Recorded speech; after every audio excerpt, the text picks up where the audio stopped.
Dry ফ্রুটের জগতে বেশ নামডাক রয়েছে কাঠবাদামের। যদিও সেরাকে সেই নিয়ে কাজু, কিশমিশ, খেজুর, আখরোট এবং কাঠবাদামের মধ্যে সবসময়ই হাড্ডাহাড্ডি লড়াই চলে। তবে কাঠবাদাম খেলে যে বহু উপকারী মিলবে তাতে কোনো সন্দেহ নেই। তবে প্রশ্ন একটাই, কাঠবাদাম শুকনো খেলে বেশি উপকার মিলবে নাকি ভিজিয়ে খেতে হবে? আবার এই প্রশ্নও ওঠে যে এই বাদাম খোসা সমেত খাওয়া উচিত নাকি খোসা ছাড়া। আজ এইসব প্রশ্নেরই উত্তর জানব। কাঠবাদাম ভিজিয়ে খেলে এর উপকারিতা দ্বিগুণ হয়ে যায়, তাই আমাদের কাঠবাদাম 8 থেকে 10 ঘন্টা ভিজিয়ে রেখে খাওয়া উচিত। এছাড়া কাঠবাদামের খোসাতেও রয়েছে অনেক উপকারী উপাদান।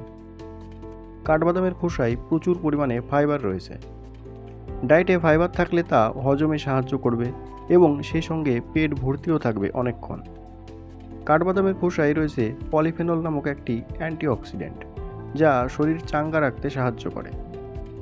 কাঠবাদামের পাশাপাশি এর খোসাতে রয়েছে ভিটামিন ই।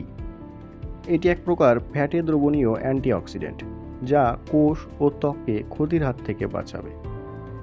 কাঠবাদামের খোসায় সন্ধান মেলে ম্যাগনেসিয়াম ও পটাশিয়ামের মতো খনিজের। এই দুই উপাদান ব্লাড প্রেশারকে নিয়ন্ত্রণে রাখা থেকে শুরু করে মস্তিষ্কের কার্যকর বৃদ্ধি সবেতেই কাজে আসবে। কাঠবাদামের খোসায় থাকা ফাইবার রক্তে শর্করার শোষণ প্রক্রিয়া মন্থর করে, ফলে হঠাৎ করে গ্লুকোজ লেভেল বেড়ে যাওয়ার আশঙ্কা কমে।